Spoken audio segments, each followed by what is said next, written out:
Hello guys, day 47 ആണ്. Skip rope ചെയ്തിട്ട് കുറച്ച് ദിവസം ആയതുകൊണ്ട് ആദ്യമേ സ്കിപ്പ് റോപ്പ് തന്നെ ചെയ്ത് നോക്കാമെന്ന് വിചാരിച്ചു. നമ്മുടെ ഫാറ്റ് ലോസിന് ഏറ്റവും കൂടുതൽ ഹെൽപ്പ് ചെയ്യുന്ന വർക്കൗട്ടാണ് സ്കിപ്പ് റോപ്പ്. അത് മാത്രമല്ല, നമ്മളെ ഫുട് വർക്ക് ഇമ്പ്രൂവ് ആവാനും നമ്മളെ സ്റ്റാമിന ഇമ്പ്രൂവ് ആവാനൊക്കെ സ്കിപ്പ് റോപ്പ് ഒരുപാട് സഹായിക്കും.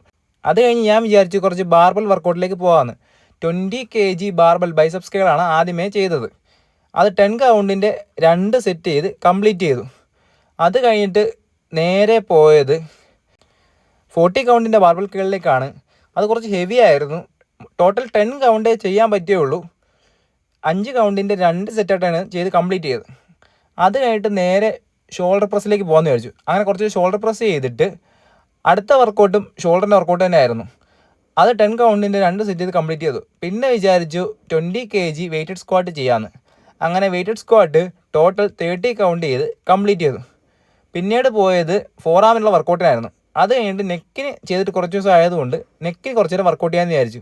നെക്കിന് വർക്കൗട്ട് ചെയ്തിട്ട് നേരെ പോയത് ഹെഡ് സർക്കിൾസിലേക്കാണ്. 10 kg പ്ലേറ്റ് ഉപയോഗിച്ച് 20 കൗണ്ട് ഹെഡ് സർക്കിൾസ് ചെയ്ത് കംപ്ലീറ്റ് ചെയ്തു. അടുത്ത വർക്കൗട്ട് മുദ്ഗറിൻ്റെ വർക്കൗട്ടായിരുന്നു.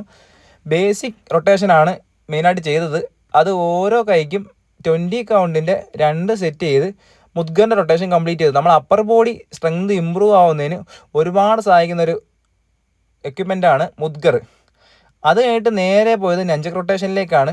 നെഞ്ചക് റൊട്ടേഷനകത്ത് ഫാസ്റ്റായിട്ടാണ് കാണിച്ചേക്കുന്നത്. ഞാൻ ഏകദേശം ഒരു 10 മിനിറ്റോളം നെഞ്ചക് റൊട്ടേഷൻ ചെയ്ത് കാണും. അതുകൊണ്ടാണ് ഇത്രയും സ്പീഡ് നെഞ്ചക് റൊട്ടേഷൻ കാണിച്ചേക്കുന്നത്. എന്തായാലും സ്പീഡ് ഇമ്പ്രൂവ് ആയെന്ന് എനിക്ക് തോന്നുന്നുണ്ട്. അത് കഴിഞ്ഞിട്ട് നേരെ സ്റ്റിക്ക് റൊട്ടേഷനിലേക്ക് പോയി. സ്റ്റിക്ക് റൊട്ടേഷൻ ഒരുപാട് വെറൈറ്റി ഒന്നും ചെയ്തില്ല, ഒരു ടൈപ്പ് റൊട്ടേഷൻ ചെയ്ത് കംപ്ലീറ്റ് ചെയ്തു. പിന്നെ ഷൂട്ടോ പുഷപ്പിലേക്ക് പോയി. അത് 20 കൗണ്ട് ചെയ്തിട്ട് എൽ സിറ്റിലേക്ക് പോയി. എൽ സിറ്റ് ചെയ്തിട്ട് പിന്നെ എൻ്റെ ഏറ്റവും ഫേവറേറ്റ് സെക്ഷനായ യോഗ സെക്ഷനിലേക്ക് പോയി. മെയിനായിട്ടും ഹെഡ് സ്റ്റാൻഡും സ്കോർപ്പിയോ പോസൊക്കെയാണ് പ്രാക്ടീസ് ചെയ്തത്.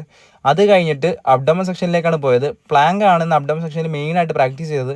1 മിനിറ്റിൻ്റെ 3 സെറ്റ് നിന്ന് പ്രാക്ടീസ് ചെയ്യാമെന്ന് വിചാരിച്ചു. അങ്ങനെ 1 മിനിറ്റിൻ്റെ 3 സെറ്റ് ചെയ്ത് പ്ലാങ്ക് കംപ്ലീറ്റ് ചെയ്ത്.